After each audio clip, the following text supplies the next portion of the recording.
Hey folks, it's me, G2, out here in Phoenix, Arizona. And yes, that is a Burger King. And yes, I just stopped to get a Burger King French fry. Except I didn't get a fry, I got the nuggets. You really shouldn't eat Burger King nuggets.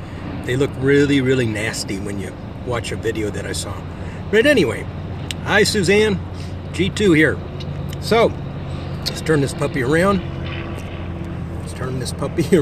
Hold on.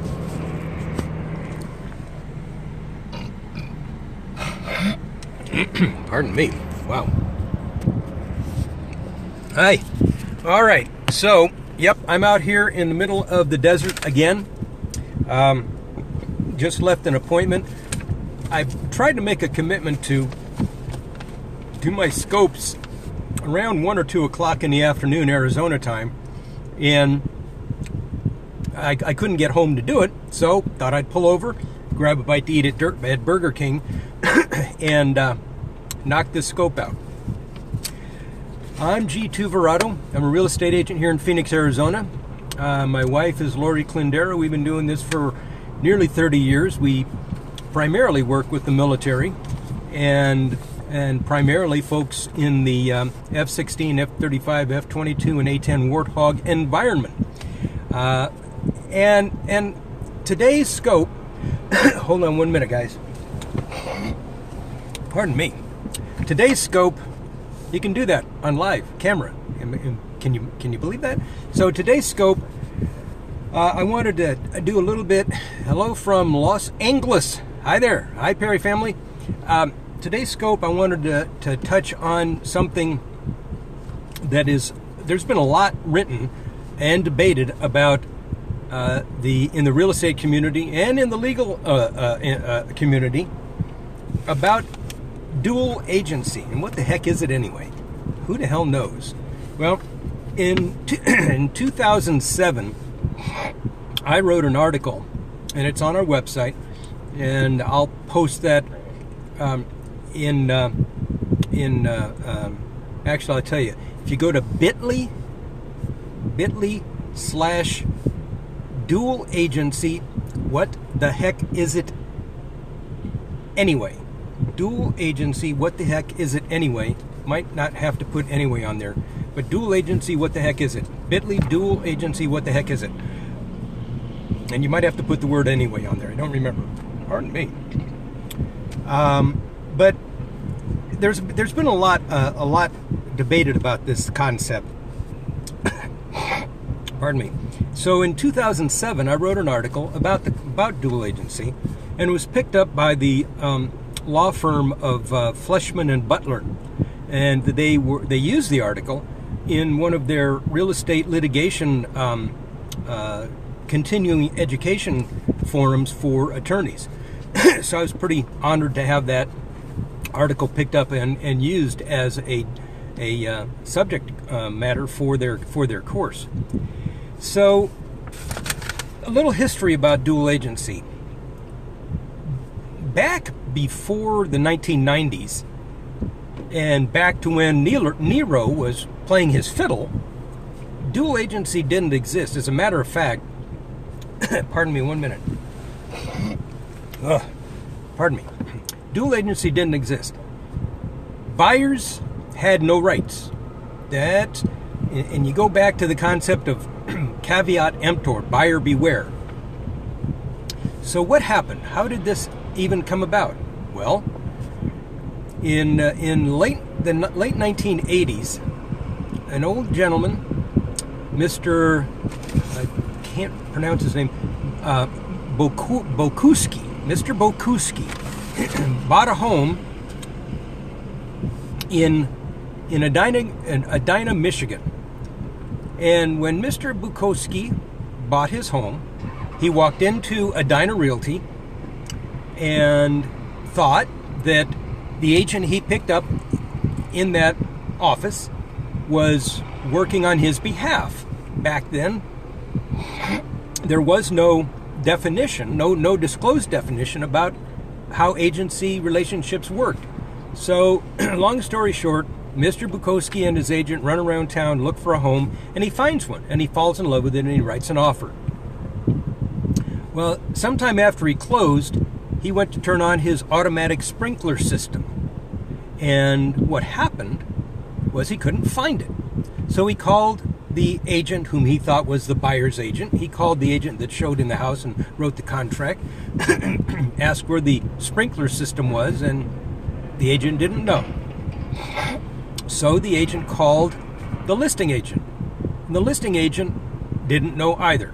So they contacted the seller of the property. And he says, "Oh, let me come right over and show you where it is." Now, this is a true story. So comes along the seller, and he goes out to the front yard and unfurls across the yard a hose with little holes in it, pinholes. You remember those sprinkler hoses, right? And he turns on the sprinkler on the valve, and he says, "There's your sprinkler system." Well, you can imagine that Mr. Bukowski wasn't too pleased with that. And he ran into a young attorney just out of college, wanting to make a name for himself, and a lawsuit was launched against Edina, Michigan, Edina Realty in Michigan. And as a result of that lawsuit, that was launched for $200 million. $200 million. It was a class action lawsuit. And the lawsuit went on from 1992 to, I think, 1994. Might have been 93. And Mr. Bukowski won. That class action lawsuit ended with the real estate agent and that company being burdened with that loss. Ultimately, it was reframed, and I think the total settlement pared down for the class action participants to $20 million, which was still a lot of dough.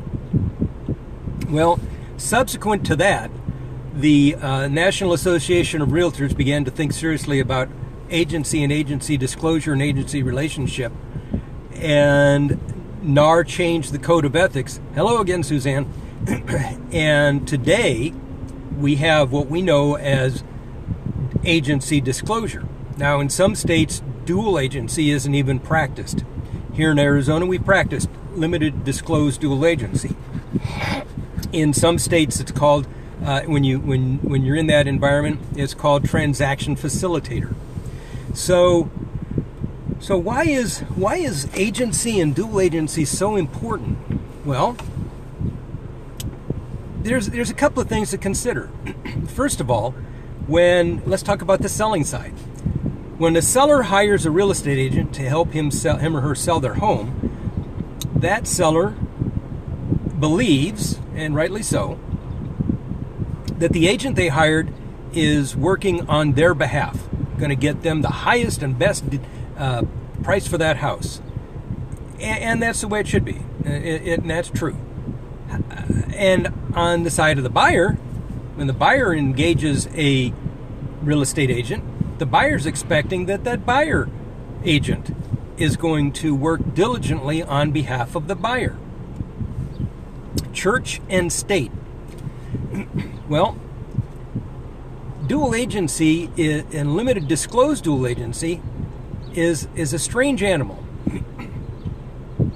It only comes into play if the property in the transaction that is being purchased and sold is in the same inventory stream of the same broker. So, for example, we work for Caldwell Banker.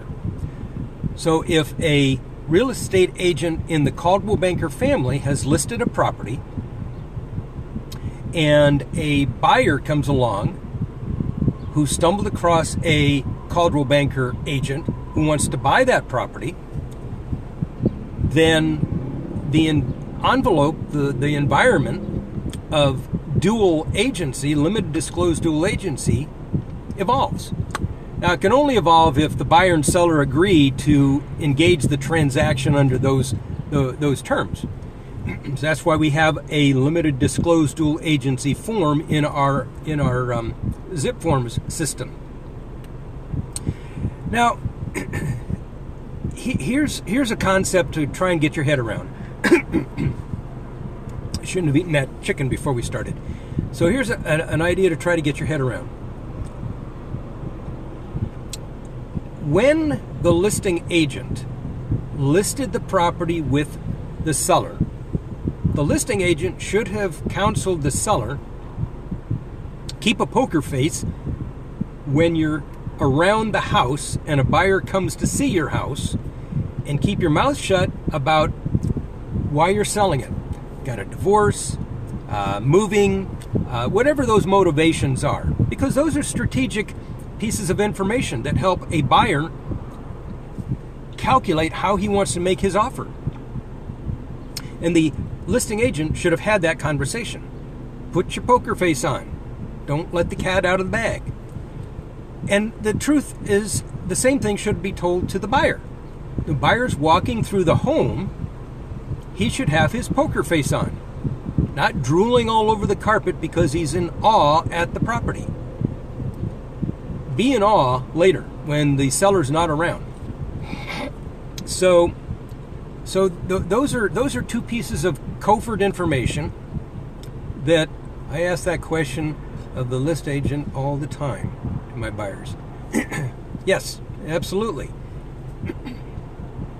Howsoever, here's the reality. If the buyer agent gave that counsel to the buyer, and the seller agent gave the proper counsel to the seller, then if the two should come together and meet somewhere, that information shouldn't be on the table for a discussion. In other words, the covert information would never come out. But if the buyer or the seller forego listening to that information, then it's very possible that that information will come out, and it will get shared, and it does become part of the negotiating strategy. Here in Arizona, dual agency is practiced. As a matter of fact, here in Arizona, we are the only state in the union where our Constitution, Article 26 of the Arizona Constitution, allows real estate agents to practice the limited practice of contract law. It's actually written right into our Constitution. We can write, redact, amend contract language on any document that we need to facilitate a real estate transaction. But here's the challenge with that responsibility. With that responsibility comes the responsibility of knowing how to write contract language and how to explain what you're writing and how to explain all of the contract forms. A famous case, and I've got it written here, a famous case that actually happened regarding the responsibilities of the realtor. I was going to actually do this at home, and I brought my notes with me because I knew I was going to be running late. But here's what the Supreme Court said in Arizona regarding the agent's responsibility when he or she's going to write a contract. So the court said, having achieved by virtue of Article 26 the right to prepare any and all instruments incident to the sale of real property, including promissory notes, real estate brokerages, and salesmen, also bear the responsibility and duty to explain to the persons involved the implications of these documents. Here's the catch. Failure to do so may constitute real estate malpractice. So here in Arizona, we've got the rights, the opportunity to write the contract language, but if you're going to do it, you better damn well know how to explain it, and you better damn well know how to explain all of the contract documents. It's it's really frustrating when buyers and sellers enter into a transaction not fully understanding the role of the two agents is more than negotiating a contract. And quite honestly, as far as filling out forms, any monkey on a chain can fill out a form. The real reason the real estate agents are involved in anything is to help make sure the transaction gets out of the starting blocks and makes it to the finish line. That's what we do. Yeah, we're good at negotiating, and yeah, we're good at finding houses, but again, truthfully, the internet's out there. Anybody can find a damn house. Going out to the property and looking at it with somebody in your car, not rocket science. All you need is a car, a key, gas, and a lockbox key. And off you go. So, really, the value of your real estate agent is in his or her ability to help you understand the transaction, help you understand how to get in and out of a particular situation. Whether that be about the home inspections, Jamie Dunbar's dad. Oh, hello, Jamie.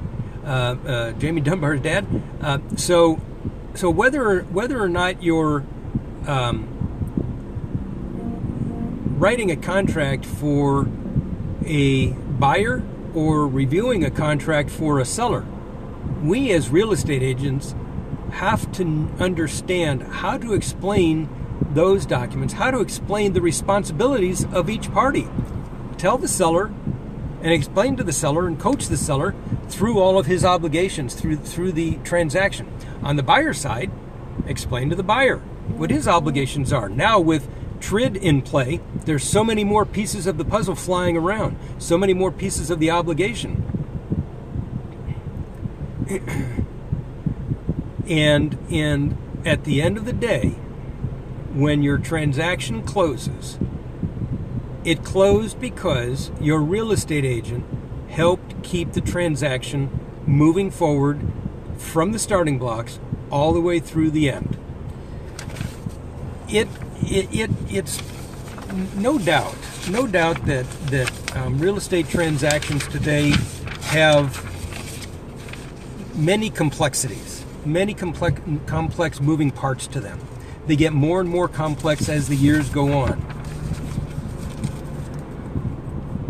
Taking advantage of covert information gained by an errant buyer or seller who divulged their motivational reasons for getting into that transaction is the tip of the iceberg.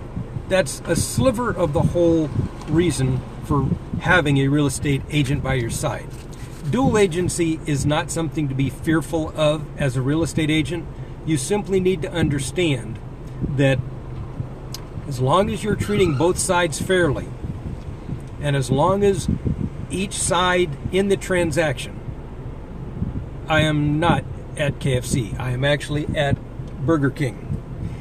But as long as both sides are treated fairly, and neither side gains an advantage because of something you, the agent, have done, and the mission is to simply get that transaction to the starting blocks and to the end of the racetrack, you've done a good job.